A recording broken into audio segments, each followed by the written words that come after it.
Alright, so it turns out I didn't leave my horse in Sweden or Denmark. Don't know where he is. Don't know where my horse is. But what I can do is I can tell you two things about trains in Denmark. First of all, when you arrive at Copenhagen airport, you will notice that you could go into Copenhagen city centre, but you could also just as easily get on a train to Sweden and find your horse if you ain't in Denmark. It's really simple. As soon as you get out of arrivals, you just keep walking straight. You'll see the metro to take you to Copenhagen city centre right in front of you, and on the right hand side there are trains to go to Sweden. Pretty good. And it's really fast. The first main stop, or the first main place you'd be interested to go to, would be Malmö, which is a pretty big city in the south of Sweden, and it takes like 15 to 20 minutes to get there. Tell them about to forget about the turning torso.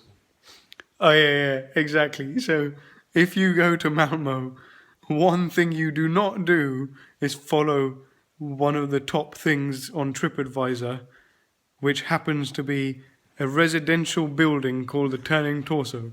It's in the flipping middle of nowhere. It doesn't do jack. It takes you about half an hour walk to get there, and there's no one else there. You'll be the only tourist doing absolutely jack. So forget it, even though it's rated pretty highly on TripAdvisor for no apparent reason. Instead of that, go into Malmö city centre and check out the design centre. Is that what it was called? I think so. Yeah, design centre. Much better than Turning Torso. Allah. Yeah.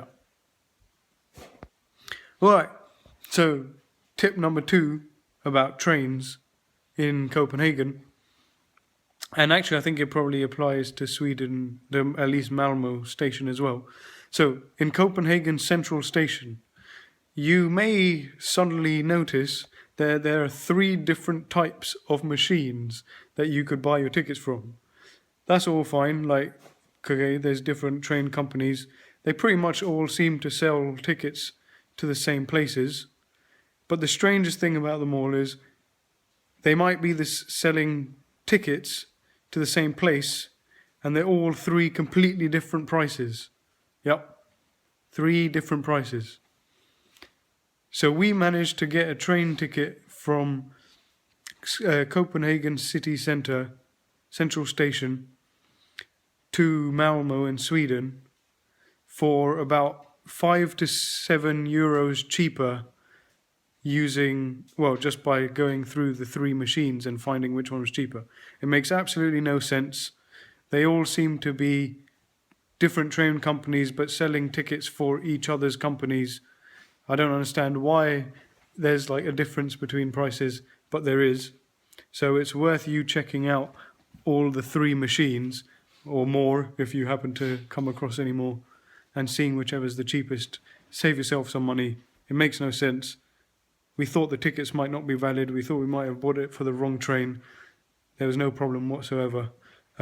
So just do it. Save yourself a few quid in euros. You might find meals. For more information about meals and random other tips, such as this random one about travel and horses, follow me on Snapchat and Instagram, Vikram S8.